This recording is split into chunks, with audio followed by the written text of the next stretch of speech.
A really quick video I'm doing here. I've had a few issues with the power assisted steering on this car, and what I thought I'd do is, because the power steering on this car is an electric pump, is I'd check out the condition and the health of the battery. So I've bought a cheap battery tester off Amazon, and what we're going to do is we're going to do a quick battery test. So check, going to be, so if you can see that in vehicle. We're going to do a battery check. Yeah, we've done all of that. It's a regular flooded battery.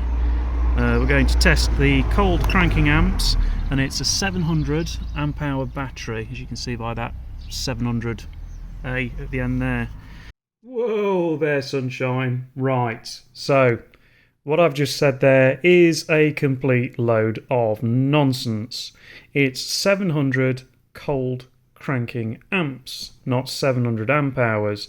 The amp hours number is a completely different number that's on the battery, and I think it was 70 or 80 on top of the battery itself.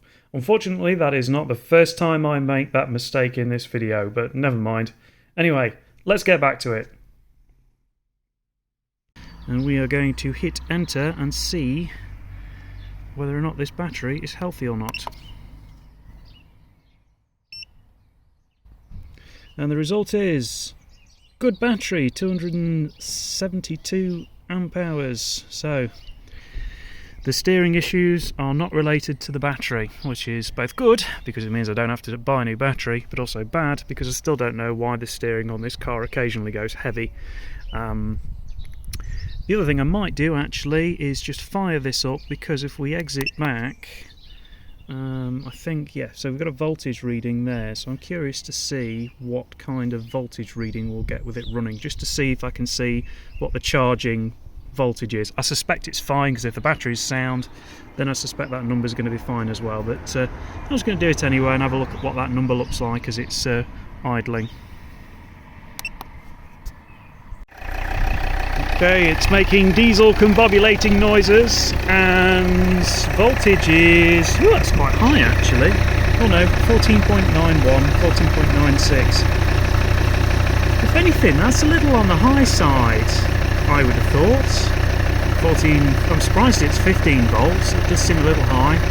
I'll Google that and see if that's right or not. But the alternator is clearly generating auxiliary electrons, so that's good. Thinking about it, now I've done this one, I may as well test this one's as well. Incidentally, I watch too much Rainman Ray now. Powering down. Oakley dokley boo. So, we're in the back of the V70 now. Now I think the previous owner replaced this battery fairly recently, so it should be interesting to see how things work out. I am conveniently looking at this the wrong way around. Yeah, let's rotate you the correct way around, and that probably won't make any difference. It can't make any difference to what I'm seeing, but I believe the battery is a 640 units. So I've got it all hooked up. My little Gadget gizmo, which has a highly reflective screen, is causing me a few problems, and we'll test this one as well. So again, check in vehicle, battery test, yes, regular flooded, cold cranking amps. This one is going to be 640, and we will commence testing now.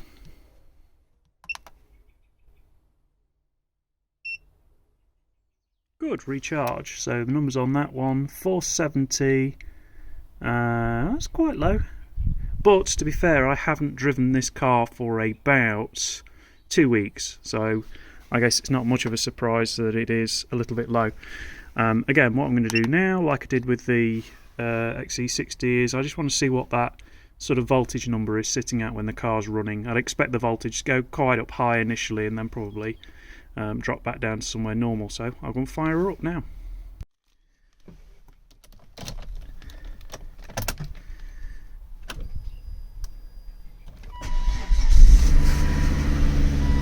I really must get that heat shield looked at.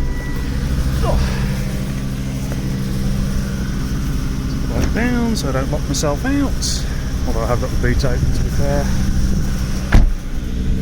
We will see what sort of numbulars we get on here. There we go, 14.52, 14.5, so I think it's fair to say that the alternator is probably reasonably healthy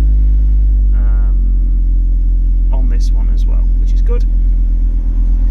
So yeah, that's pretty much it for that. So I hope you've enjoyed this random and short video. Like I say, unfortunately it hasn't really gotten me to the bottom of whatever's going on with the XC60. The steering is very intermittent, and I do half wonder whether it's just how they are, and it's just something I'm quite sensitive to, but I figured having a battery tester as part of my kit probably wouldn't be a bad thing to have anyway. So anyway, thank you very much for watching. Please do consider subscribing before you go, and yeah, I'll see you in another one where I do something else, God knows what.